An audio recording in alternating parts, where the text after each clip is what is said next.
जुळे सोलापूर भागातील कल्याण नगर येथे हिंदू मुस्लिम बांधवांनी श्रीराम प्राणप्रतिष्ठापनेनिमित्त श्रीरामाच्या प्रतिमेवर पुष्पवृष्टी करून एकमेकांना शुभेच्छा दिल्या। गंगा जमुनी संस्कृतीचे सुंदर उदाहरण या निमित्तानं पाहायला मिळालं। समाजसेवक विश्वनाथ शेवगावकर यांच्या हस्ते श्रीरामाच्या प्रतिमेला पुष्पहार अर्पण करून अभिनंदन करण्यात आलं। यावेळी मुस्लिम समाजाच्या वतीनं पुष्पवृष्टी करण्यात आली। मुस्लिम बांधवांनी हिंदू बांधवांना गुलाब पुष्प देऊन श्रीराम प्रतिष्ठापनेच्या शुभेच्छा दिल्या। प्रभू श्रीराम हे कुटुंब वात्सल्य होते। त्यांच्या राज्यामध्ये सर्व जाती धर्माची प्रजा सुखी समाधानी होती। त्यामुळे आज संभाजी ब्रिगेडच्या वतीनं हिंदू मुस्लिम एकत्र येऊन हम सब एक है, जय सियाराम अशा घोषणा देण्यात आल्या। हिंदू मुस्लिम समाजामध्ये जातीय सलोखा निर्माण व्हावा हाच या मागचा उद्देश होता। यावेळी संभाजी ब्रिगेडचे पश्चिम महाराष्ट्र अध्यक्ष श्याम कदम, इरफान मंगलगिरी, रसूल पठाण, हमीद सय्यद तसेच इतर पदाधिकारी व कार्यकर्ते बहुसंख्येने उपस्थित होते। श्यामभाई कदम मित्र परिवारच्या वतीने आज श्रीराम प्रतिष्ठापना दिनानिमित्त आज सर्व मुस्लिम बांधवांना आणि हिंदू बांधव मिळून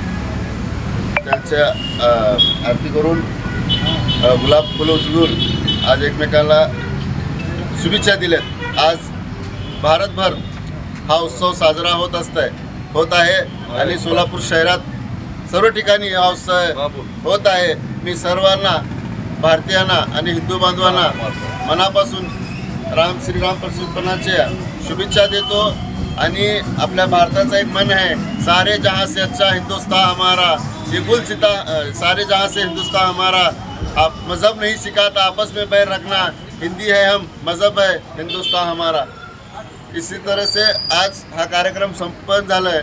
मी सर्वांना या कार्यक्रमाच्या माध्यमातून आवाहन करतो की आपण सर्वजण या आनंद क्षणी सहभागी होऊन एकमेकाला शुभेच्छा देऊन आपल्या भारताची अखंडता कायम ठेवावी, एकता कायम ठेवावी अशी सर्वांना विनंती करतो आणि पुन्हा एकदा सगळ्यांना शुभेच्छा देतो। ताज्या बातम्या पाहण्यासाठी प्राईम महाराष्ट्र न्यूज चॅनलला सबस्क्राईब करा।